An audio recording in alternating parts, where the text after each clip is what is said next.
Hey, everybody. Welcome back to another episode of the Smattering Stock Videos. I'm Jason Hall. Got Tyler Crow with me.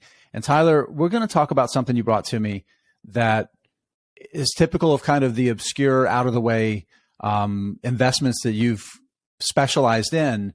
But it's an area that does tend to get a lot of exposure in periods of these kind of boom bust cycles that it goes through. And that's companies that make feedstocks and produce ingredients that are used for fertilizers. Yeah, so a little peek behind the curtain here for, people who listen. This is basically what Jason and I have been doing in text chains for probably about 8 to 10 years, Mm-hmm. where we come up with ideas and we just basically hash them out, like either over texts or over phone calls or whatever. So we said, hey, why don't we just record these? I think it might be an interesting content for people to talk about. So, you know, I've been thinking a lot about fertilizer lately, which again, as he said, what a weird guy. Just sits there by himself during the day and just thinks about fertilizer, right? Well, Let's go back and let's talk about, I think this is important to set the stage. Let's talk about what's happened over the past year and a half, really longer than that, but really the past year and a half. That has some pretty major implications here. And part of it's tied to Russia's invasion into Ukraine, right? yeah, so for the most part, agricultural inputs, whether it be nitrogen with nitrogen fertilizers, whether it be potassium fertilizers, kind of the two really big ones when we talk about the fertilizer industry. They've both been really upended by the war in Ukraine. For one, nitrogen fertilizer, one of the biggest inputs for nitrogen fertilizer, is either anthracite coal or natural gas. And when Europe is a major producer of these, when their energy costs are going way up, that also happens to mean that their fertilizer input costs go way up. We also saw it in the United States as well. Natural gas prices went up, but at the same time, fertilizer rates went up because it was just hard to make it. And Russia was a large producer of nitrogen fertilizers, and then potash is even crazier on that end because this is a mined product. Basically, potassium potash comes from mines, and 38% or 39% of the global supply of that comes from Russia and Belarus, which happen to be under some levels of sanctions against the West. Whether or not those apply globally, not so much, but it has had an impact on how It's much is constrained getting to market. supply, which I think is the key thing to think Yeah, about here. Right. yeah, So you have that as the backdrop, right? And think about the longer term trends. I think is really important because there's always going to be some sort of events on the global scale that impacts commodities one way or the other.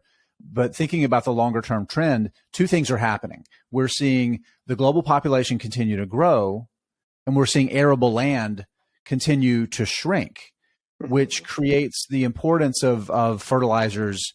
It pushes them even more and more to the forefront. yeah. Tyler, there's two companies. Go ahead. Jump on top of that. On top of that, too, is that with the rise in the global middle class, protein intake is up, and when people buy meat, the agricultural inputs that you need to grow, the feedstock for your chickens and cows and pigs and everything, that's a multiplier of what you need in terms of agricultural output. So two stocks that you've brought that you want to talk about.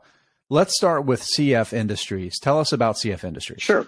So CF Industries is primarily they manufacture urea or urea ammonium nitrate and ammonia for nitrogen fertilizers. These are basically kind of the core product that we think about when we think of nitrogen fertilizer.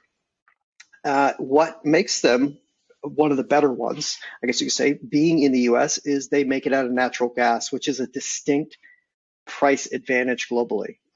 For much of the rest of, for example, China and a good portion of Europe use anthracite coal, which it's just a much more expensive process. Natural gas is cheap in the US, and natural gas is this pretty easy to manufacture products. We've talked about this before with like chemical manufacturing in the US. It's why we've seen hundreds of billions of dollars at this point that have flown to investments on the US Gulf Coast into petrochemical manufacturing, taking that cheap gas, manufacturing the components, the feedstocks that are then used by plastics makers, companies making tires, the medical industry, and fertilizer manufacturers. Yeah, they just moved them a little further from the Gulf Coast. They just moved them up to the Midwest and started making nitrogen fertilizer out of them instead. Right. And that's where, CF Industries has been one of the better players. So they have a great safety record, which is always good because if you're running facilities, you can't have safety incidents because that means shutdowns and downtimes. High capacity utilization rates, I believe, like industry nationwide across the US, like 85%, but CF Industries runs 96%. So they're just a superior operator in this business. They have good margins. And let's be honest, the difference between high 80s and mid 90s is it's not just 5 or 10% better, but it can be like twice the level of profitability right. and the return that you get. Because it's manufacturing facilities are fixed costs. Right. The first 75% covers your minimum expenses. Again, that's a round number, could be more or less. And then you make a little bit of money on that next little bit of volume. And then the volume on top of that becomes highly, highly profitable. Yeah. And overall, these CF Industries and much of the fertilizer industry has been a good investment over like 20-year cycles. Over the 20-year average return on equity for CF Industries is over 20%. It's just that much like the scars of the Great Recession on housing, on investing, kind of in general, like we've all been like worried about those things. The commodity markets had the exact same thing in the 2010s. The Chinese commodity boom hangover from like 2012 all the way down to 2018, as well as, the oil boom bust that we went through. These were not like your typical cyclical events in like when you talk about global commodities. These were extraordinarily bad global events. And I think a lot of what, you hear all these things today of like, oh, it's a cyclical industry, therefore it's bad because, this last cycle proved it, right? Well, this last cycle was so exceptionally bad that it kind of skews people away from them when they weren't even that bad. Like CF Industries during the Great Recession had returns on equity north of 9%, but during this, this commodities downturn, they went down to like 1-2%. It was unusually bad. And so with all of that in mind, I think a lot of these things are quality companies that hit an exceptionally bad period and has thrown a lot of investors kind of off the scent of these businesses. So you've got us back on it. Let's talk about looking forward, right? We've talked about the company's history. We've set the stage for the opportunity. We've talked about some of the risks and why this is a good operator worth looking at. Thinking about where it is in terms of valuation and opportunity, where do you think about CF Industries?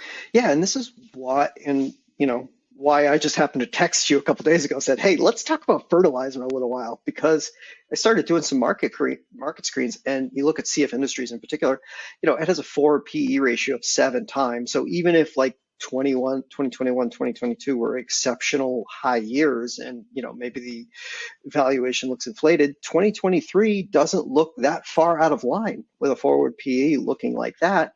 And management has a pretty good track record of creating value here.